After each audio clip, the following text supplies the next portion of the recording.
I never thought that one day I'd be able to experience the thrills of breaking into someone's home, stealing their Xbox and anything else valuable, and driving off into the sunset with no repercussions. And yet, I can finally get to experience that situation with the hilariously janky title known as The Break-In.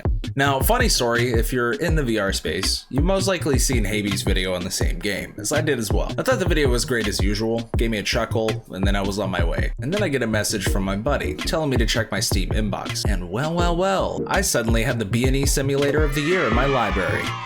And now I'm here making a video on it, so hey, let's get into it. Immediately loading things up, I noticed that everything in the game reminded me of Phasmophobia right off the bat. And it took me back to the days of playing that game back on the stream over on Twitch. And I just remember every time I went into those houses to hunt some ghosts, half the time I'd just be dicking around stealing a bunch of crap from the house and putting it back in the van. Dorothy Taylor. While he's doing that, I'm gonna ransack the place. So having a game where it's essentially Phasmophobia but without the ghosts, and we get to steal everything from every location we go to, yeah, this is everything I've been looking for and I never even realized it. Another neat little feature it borrows from Phasmo is the ability to crossplay between Flatscreen and VR. So my buddy JB, who bought the game for me in the first place, invited me to their server for my first run of the game, and they'd be playing on PC for this run, while I'd be sweating my ass off in 100+ degree weather, just trying to get some good old footage for VR. Oh. Wait, can I blow that up? Hold on. I don't know if they can blow up. No, it doesn't look like I have enough. The game essentially comes down to this. You got your main little home base area, which of course is where you're able to kind of like change up your settings, see which jobs are available, and also where you can buy new equipment to take on jobs with you. But you can also customize your character, which is also a very nice addition. Down below here at the garage is also where you can choose from a variety of different vehicles that can help you haul back whatever you steal from each location you visit. Oh! But of course, since we're level 1 thieves over here, we pretty much just have a little bike with a wee little basket on it. And so we gotta get pretty creative with how we steal things and bring them back over. But more on that later. Our first run of the game was so chaotic. For some reason, we chose hitting a casino on the first run. I think it was because that was all that was really available at the time. And I learned very quickly that there are a ton of different things you gotta keep an eye out for in the break-in. You're the best. Whoa! That was me. I heard you scrambling. Ah! And I mean, that's obvious, right? You're breaking and entering. There's in fact a lot of things you gotta keep an eye out for. Like for instance, this game has some light stealth mechanics where there are security cameras dotted around certain locations that you're stealing from that can alert nearby guards in that establishment or even the owners of the place as well. And if they catch you, well, that means the cops are gonna show up. So we'll have to figure out a way into these places half the time, which involves having to bring over some equipment, which of course I forgot to bring on my first job. Yeah, rookie mistake. But luckily, my buddy JB over here had some clippers, so we were able to take out some of those security cameras and unlatch some of the doors to make our way in. We also used a ladder to hitch ourselves up to some higher spots, but there was not really any windows we could enter through the back from. Once we got in, we were dodging patrol on site left and right, and eventually tried making our way out with whatever we possibly could. Now, I know that I mentioned before that the break-in shares many of its gameplay roots with Phasmophobia. Keep in mind, it's not a horror game at all, not even close. And yet I find it to be an extremely intense game, if that makes any sense. Having to dodge your way around NPCs throughout the building and make sure to not get caught or get the cops called on you while dragging a stereo at the front door, it's exhilarating yet goofy as hell at the same time.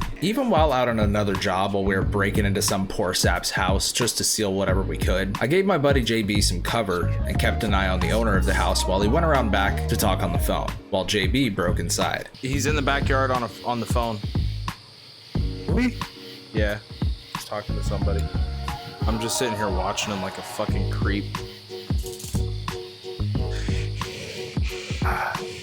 I noticed that the NPC was just walking around his backyard, pacing back and forth on the phone. And while he was having this conversation on there, he was totally oblivious to what was happening in the house. And I don't know why, but this just felt like some of the most dynamic NPC behavior I've seen in a while. Now, that's not to say that the NPCs in this game are amazing or anything like that, because mind you, this game is still in early access. So the NPCs are kind of brain dead half the time and feel almost like Ubisoft stealth NPCs. And that's not to knock the devs at any point. There's definitely some room for improvement. There's also some weird jank that happens with interacting with items, but I feel like that's just something that comes along with flat screen to VR titles anyway.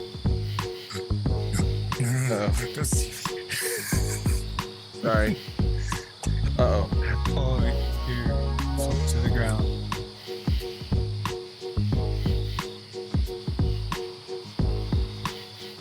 Come on. Oh.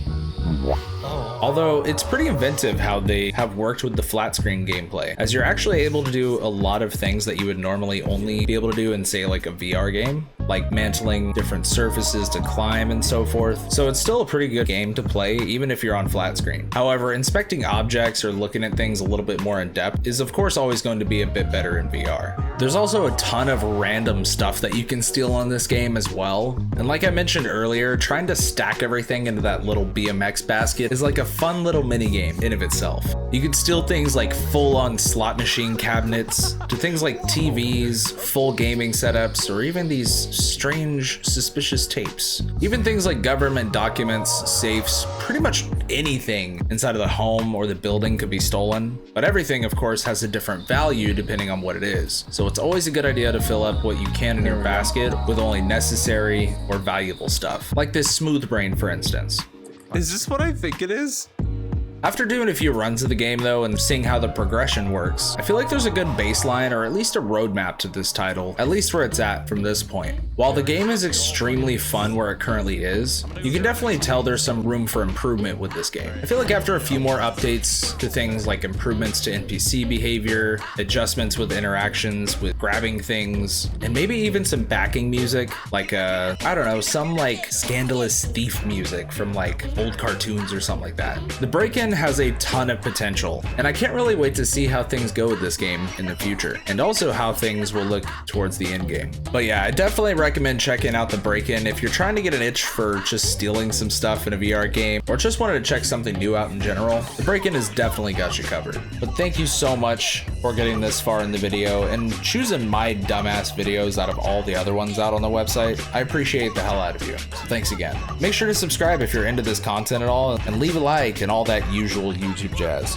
And seriously, leaving a like really helps in that algorithm. I mostly make some dumb VR content here and there whenever I can, but I also have some other content out there as well that you may enjoy if you're more into flat screen stuff. So check out these videos that YouTube is recommending that you may enjoy. And with that, everybody, I'll see you in the next video. Lato out.